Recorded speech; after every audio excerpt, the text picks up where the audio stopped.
Once hailed as one of football's greatest wide receivers, Antonio Brown was a name that dominated the sport. His explosive speed, jaw-dropping catches, and remarkable journey to the top made him a household star. But over time, the spotlight turned harsh. One controversy after another began to strip away the shine, unraveling both his career and his personal life. Today, instead of living the dream so many thought he had secured, Brown's reality tells a much darker story. This is the tragic downfall of Antonio Brown. In a small neighborhood in northwest Miami called Gwen Cherry Park, football has always been more than just a game. Somehow, this community has produced an unbelievable lineup of NFL stars: Amari Cooper, Santana Moss, Chad Johnson, and Antonio Brown, just to name a few. On the surface, it sounds like a dream for a kid growing up with football in his blood. But the reality in Gwen Cherry Park was much tougher. Antonio's high school coach, Nigel Dunn at Miami Norland, remembered that Brown was carrying the weight of adulthood long before his time. Through the chaos, his grandmother became his anchor, someone he spoke about with unwavering respect. Still, football never slipped from his focus. On the field at Miami Norland, he was electric, racking up stats and recognition. But off the field, poor grades and personal struggles closed the doors to major Division I programs. One of the first recruiters to take notice was Zach Azani of Bowling Green. Their meeting wasn't the typical sit-down in an office. It happened on a street corner with Brown standing beside his bike. Even then, with undeniable talent, no powerhouse programs extended offers. His dream school, Florida State, turned him down due to academics, and Alcorn State rejected him after low test scores. Brown eventually boosted his scores enough to land a scholarship at Florida International University, but that shot slipped away before it even started. After a campus altercation, FIU revoked his scholarship and tried to erase his name from their records, telling him he was never there. It seemed like another dead end until Azani, now at Central Michigan, called him back with a lifeline. Brown flew to Michigan with nothing but his belongings, no winter clothes, no guarantees. He walked onto the team and earned his spot. Despite being overlooked because of his size, he wasn't towering or built like a prototype wide receiver. He proved himself. In his words, he had always been doubted, but he countered doubt with belief. That belief carried him to the top of Central Michigan's record books, where he became the all-time receptions leader and ranked among the best in receiving yards and touchdowns. Azani later said Brown was the best player in the conference at that time, hands down. But Brown's path wasn't without controversy. Along the way, he had attended North Carolina Tech Preparatory Christian Academy to raise his test scores. The school would later come under fire for shady practices, no real classes, fabricated team records, and aggressive recruiting tactics. The NCAA eventually refused to accept credits from the school. ESPN reported that NC Tech recruiters even used Brown's name as part of their sales pitch to lure students. Brown himself admitted that the program was misleading and that coaches owed kids the truth. Despite the setbacks, Brown stayed focused on his NFL dream. He trained, improved his numbers, and went all in for the draft. In 2010, his hard work paid off when the Pittsburgh Steelers took a chance on him in the 6th round, 195th overall. Now, while Antonio Brown and quarterback Ben Roethlisberger were teammates at the Pittsburgh Steelers, their relationship often played out in public. On the field, the two could be seen having heated exchanges, with Roethlisberger quick to criticize Brown whenever things went wrong. In 2017, after one of Brown's emotional outbursts, Ben labeled it a distraction.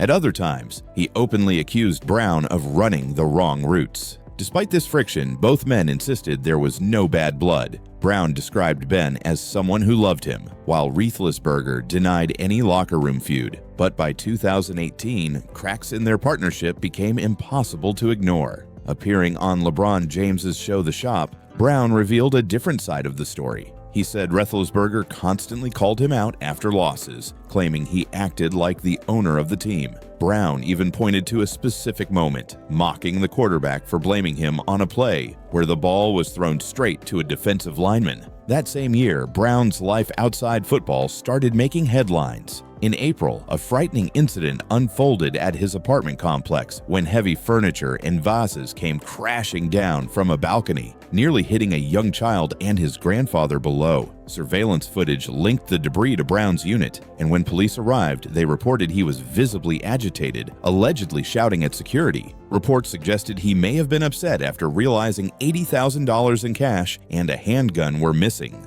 Although Brown was not arrested, the apartment complex began eviction proceedings, and lawsuits followed. Brown denied responsibility, insisting another person present was to blame. The matter was eventually settled. Just months later, in October 2018, Brown was pulled over in Pittsburgh for driving more than 100 miles per hour in a 45 zone. Video of the stop quickly spread online, and when he failed to appear in court, he was found guilty of reckless driving. In an ESPN interview afterward, Brown gave his own version, claiming police had mistaken him for a bank robbery suspect. Then, in early 2019, more controversy struck. Reports surfaced of a domestic dispute involving Brown and Wiltris Jackson, the mother of one of his children. According to the incident report, the argument began over money for a haircut and escalated to accusations that Brown shoved Jackson.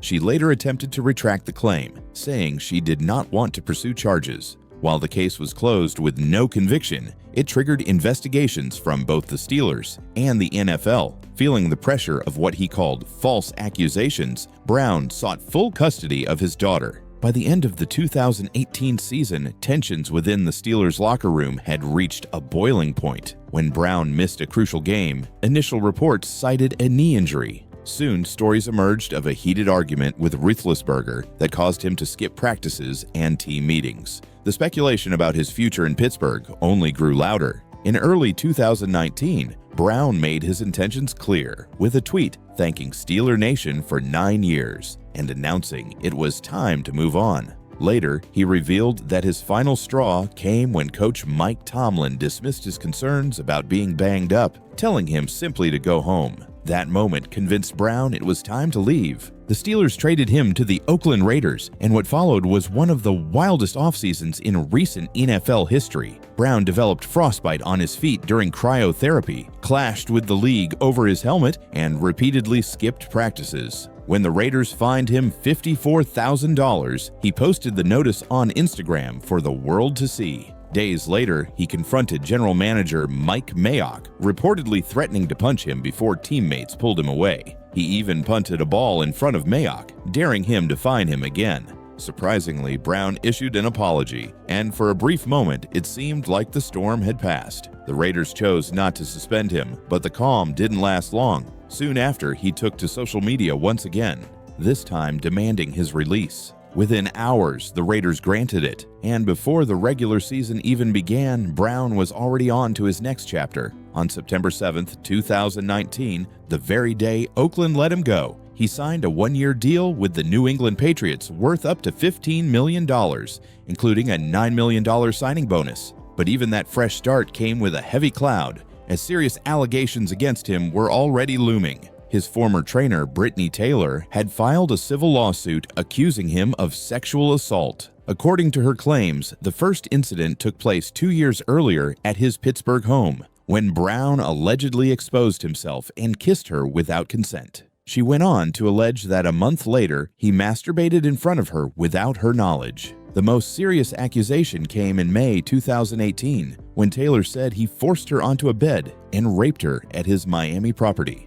Brown denied everything and countersued, claiming she fabricated the accusations after he refused to invest in her gym business. Not long after Taylor's lawsuit became public, another woman stepped forward. An anonymous artist told Sports Illustrated that Brown repeatedly exposed himself while she was painting a mural in his Pittsburgh home. Their connection started in 2017, when Brown purchased one of her portraits at a charity auction. Impressed by her work, he invited her to create something for him personally. She recalled that on her first day, he flirted with her while wearing only a towel. On her second day, he allegedly exposed his backside, leaving her uncomfortable but determined to keep working. Soon after, the project ended abruptly. She also claimed Brown never paid the $700 for the original portrait and kept another painting she had brought, hoping for promotion on his social media. Brown's lawyer denied these accusations. Despite the cloud of controversy, Brown made his Patriots debut against the Miami Dolphins. On the field, he looked like his old self, catching 4 passes for 56 yards and a touchdown. It seemed like his career might rebound, but less than 2 weeks later, the Patriots released him after reports surfaced that he had sent intimidating text messages to the second accuser. The team issued a short statement saying they felt it was best to move in a different direction. Brown's agent, Drew Rosenhaus, called it unfortunate, but said Brown was healthy and eager for another NFL opportunity. The lawsuit with Brittany Taylor was eventually settled. Both parties reached undisclosed terms, and Brown's representative described it as a decision made after reflecting on their past relationship. She added that Antonio appreciated Taylor's role as his trainer and that they both wished each other success moving forward. In December 2019, Brown attempted to reshape his image with a lengthy Instagram apology. He apologized to his family, friends, and anyone he had offended. He admitted he hadn't handled challenges well, but claimed his actions were largely reactions to false accusations. While saying he took full responsibility, he also pleaded for another chance in the NFL, promising to work hard and show gratitude if given the opportunity. He ended by directly addressing the Raiders and Patriots, hoping they would forgive him and see his setbacks as temporary. But the apology didn't last. Just 5 days later, Brown launched into a social media tirade. He took shots at the NFL and his former quarterback, Ben Roethlisberger, pointing out that Roethlisberger faced serious allegations years earlier, yet continued to play. Brown suggested there was a double standard at play, framing himself as a target of bias. The exchanges quickly turned hostile, with Brown firing back at critics online and dismissing Roethlisberger's role in his success. By mid-December 2019, Brown was in the headlines again, this time for a live-streamed confrontation with police outside his Florida home. Officers had shown up to assist Chelsea Kiris, the mother of 3 of his children, in collecting clothes for their child. Brown recorded the entire incident, cursing at the police and accusing them of violating his privacy. The stream ended with him shouting obscenities at the officers. The fallout was swift. Rosenhaus, his longtime agent, cut ties with him, though conditionally. Rosenhaus told the NFL Players Association that he would only work with Brown again if the receiver sought professional help. The split was especially significant because Rosenhaus had defended Brown through nearly every controversy, often reminding people of his years as a dependable and elite player. The break was seen as a wake-up call for Brown. That wake-up call didn't seem to stick. On January 22, 2020, TMZ reported that police had issued an arrest warrant for Brown after he and his trainer allegedly attacked a moving truck driver. The dispute reportedly began over a $4,000 payment. When Brown refused to pay, things escalated. He allegedly threw a rock at the driver's truck and then physically assaulted him. The driver later told 911 operators that Brown seemed high on drugs and had threatened him. Brown turned himself in and appeared in court wearing an anti-suicide smock. His bond was set at $100,000, and the judge ordered a GPS monitor, the surrender of his passport, and a mental health evaluation. By June, Brown accepted a plea deal and received 2 years of probation. The NFL eventually weighed in. In 2020, the league suspended him for 8 games without pay for violating its personal conduct policy. The punishment covered both the incident with the moving truck driver and the intimidating messages sent to one of his accusers. Even though he was a free agent at the time, the suspension meant no team could use him until it was served. Instead of fighting the decision, Brown embraced it. He posted that he appreciated the chance to keep working on himself and improving. He thanked his supporters and promised to make the most of a second chance by delivering his best season yet. Still, history suggested it was only a matter of time before he found himself in more trouble.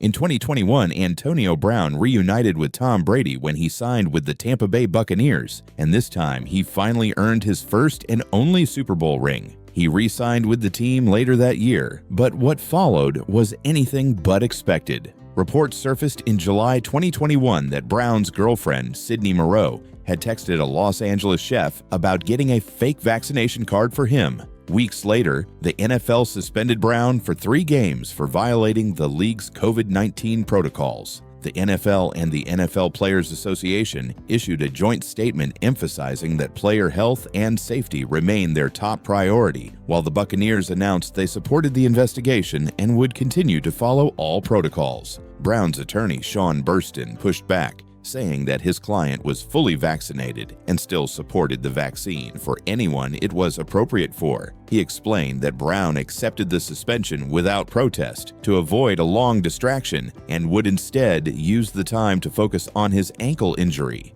When Brown returned, things unraveled quickly. In early January 2022, during a Week 17 game against the New York Jets, he made a shocking mid-game exit. Cameras caught him removing his jersey, pads, and gloves, tossing them into the stands and jogging shirtless across the field before waving to the crowd and disappearing into the tunnel. After the game, head coach Bruce Arians explained that he had asked Brown to enter the game, but the receiver refused twice. Arians said he told him to leave after that, adding that he had never seen anything like it in his career. At the press conference, Arians made it official, stating Brown was no longer part of the team. Tom Brady, on the other hand, urged compassion, saying teammates cared deeply about Brown and hoped he would get the help he needed. The day after the incident, Arians was pressed about whether Brown's ankle injury played a role, but he denied having any knowledge of it. By January 3rd, he doubled down, saying he had not been informed of any injury. Arians then hinted the situation might have been tied to Brown's mental health, wishing him well and expressing concern. Brown, however, told a very different story. On January 6th, he posted screenshots of text messages with Arians that suggested the coach was aware of his condition. Arians had texted him to be ready to play, while Brown responded that his ankle wasn't at full strength. Despite that, he said he still wanted to be out there if he felt better the next day. Arians appeared open to talking it over, but Brown later accused the team of ignoring his health concerns. He tweeted "health over wealth" alongside the screenshots, framing the conflict as a matter of player safety. Brown also made it clear that he wasn't blaming his teammates. He tweeted that his brothers had supported him and knew nothing about his conversations with Arians. Through his lawyer, Brown insisted he had not quit, but had instead been cut mid-game. He claimed that Arians shouted at him on the sideline, demanding he play, and when Brown said his ankle was the problem, Arians told him he was done. Burston backed up his client, insisting Brown had never faked an injury and accusing the Buccaneers of trying to pin the incident on mental illness. He ended his statement by saying, "They cut him. Now they cage him." The drama deepened when Brown targeted Tom Brady's trainer, Alex Guerrero, posting screenshots of their text exchange over $100,000 he claimed was owed to him. Guerrero appeared willing to return the money, but Brown aired the matter publicly before later deleting the post. Around the same time, Instagram influencer Ava Louise claimed she spent the night with Brown at his hotel before the Jets game, sneaking in despite COVID-19 restrictions. She described witnessing chaotic behavior and said she went public after seeing his on-field meltdown. Louise was already a controversial figure, known for a viral stunt in 2020 where she licked a toilet seat during the pandemic. The Buccaneers swiftly cut ties with Brown, announcing on January 6th that he had been released. They stated his ankle had been treated and cleared for play, and claimed he had refused to see an outside specialist despite their efforts. Not long after, Brown and his lawyer appeared on HBO's Real Sports, where they alleged the Buccaneers had tried to pay him $200,000 to undergo mental health treatment to cover up the controversy. Brown claimed the offer was meant to paint him as unstable, while Burston condemned the attempt as disrespectful to those truly struggling with mental illness. He made it clear they were considering legal action, saying the Buccaneers, Arians, and others involved should be held accountable. Brown himself hinted that the lawsuit would seek a massive payout. In February 2022, Brown resurfaced in a new role, joining Kanye West's Donda Sports as president. He said he was excited to collaborate with Ye and help shape fashion and branding for athletes. Even after West came under fire for anti-Semitic remarks later that year, Brown continued to stand by him, posting about judgment and scrutiny in society, clearly drawing parallels to his own experiences. But controversy followed again. That fall, Brown was caught on video at a Dubai hotel pool exposing himself to a female guest. Witnesses said he repeatedly flashed her and made sexual gestures. Brown defended himself online, claiming the media twisted the story and arguing that if the roles were reversed, the coverage would have been very different. By December 2022, his troubles escalated once more. On December 1st, news broke that an arrest warrant had been issued after a domestic incident with the mother of his children. According to reports, she alleged that Brown had thrown a shoe at her during a dispute. While she had no visible injuries, she said the shoe was aimed at her head. The warrant accused Brown of misdemeanor domestic violence battery, and soon after, a petition was filed to restrict him from owning firearms, though a judge denied it. 2023 began with Antonio Brown making headlines once again, but this time it wasn't for his on-field performance. After stepping away from the NFL for good, he jumped into the business side of football by purchasing the Albany Empire of the National Arena League. The move carried a lot of personal meaning. Brown's father, Eddie Brown, had been a star in Albany years earlier when the team was known as the Firebirds. For Antonio, owning the franchise felt like a full-circle moment, a chance to honor his father's legacy and reconnect with a city tied to his childhood. Eddie even joined the operation, taking on the role of Vice President of Football Operations. But even this new chapter had its bumps. At the Empire's ownership press conference in early March,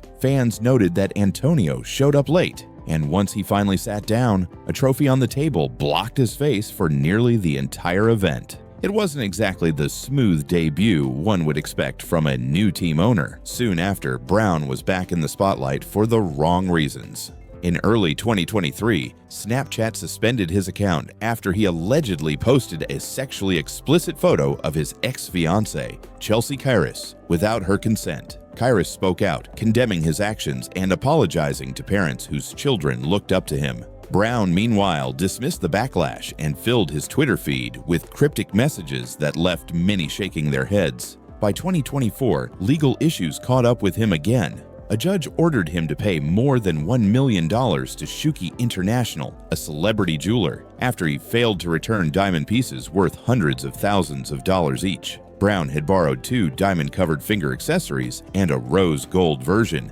but never gave them back. For Shuki, who had once considered Brown a friend, the situation was disappointing. But after months of trying to recover the items, legal action was the only option. Despite these troubles, Brown still managed to stay in the public conversation. At the start of 2024, Kansas City Chiefs tight end Travis Kelce even admitted that Brown was one of his favorite accounts to follow on Twitter. But that changed as Brown started targeting Kelce's girlfriend, Taylor Swift. He shared an AI image of himself in a Steelers jersey kissing Swift in cheerleader gear, followed by a mocking picture of what the couple might look like after 16 years together. Later, he posted a photo of Swift with Brittany Mahomes, captioning it with a political jab. Things escalated when Brown told Kelce to date a black woman instead, sparking outrage. Swift's fan base, the Swifties, went on the attack, but Brown stood his ground and refused to delete the post. Money became another issue. By 2024, Brown filed for bankruptcy, revealing he owed around $3 million to creditors, while claiming he had only $50,000 in assets. On the Pivot podcast, he explained the move as a way to restructure his finances rather than admitting to being broke. Still, with mounting child support obligations and past debts, the picture painted was one of financial chaos. As all this unfolded, questions about Brown's health grew louder. Many speculated that he could be suffering from chronic traumatic encephalopathy, or CTE, a condition linked to repeated head trauma. Brown himself hinted at the possibility in conversations with former teammates, but later downplayed it, saying he had experienced plenty of concussions but didn't consider it brain damage. Journalists, former players, and even Tom Brady had all urged him to seek professional help for his mental health, but Brown consistently denied having any issues, insisting he was fine. By mid-2025, Brown was once again in the middle of a storm. In May, he was briefly detained after a fight broke out outside a celebrity boxing event hosted by Adin Ross in Miami. Gunshots were reported, and videos on social media showed Brown holding what appeared to be a pistol while chasing someone. He was later seen with police, hands behind his back, but was released after giving his side of the story. Brown claimed he had been attacked by several men trying to steal his jewelry and vowed to press charges. The situation escalated further in June 2025 when Miami-Dade authorities issued an arrest warrant for him on attempted murder charges. Court documents alleged that during the altercation, he punched a man, grabbed a gun from a security guard, and fired 2 shots while chasing him. One of the bullets may have grazed the victim's neck. Brown was not taken into custody that night, but the charges carried serious weight. If arrested, he would need to post a bond and would likely be placed on house arrest. Instead of addressing the allegations directly, Brown took to social media to frame himself as a victim. He accused the media of twisting the story and claimed there was a larger agenda against him, suggesting that black men in America were only ever seen in 3 ways: locked up, dead, or broke. Meanwhile, Miami police revealed they believed he had fled the country. Authorities told reporters they were in contact with his lawyer and expected Brown to be taken into custody once he returned from Dubai, where he was last spotted.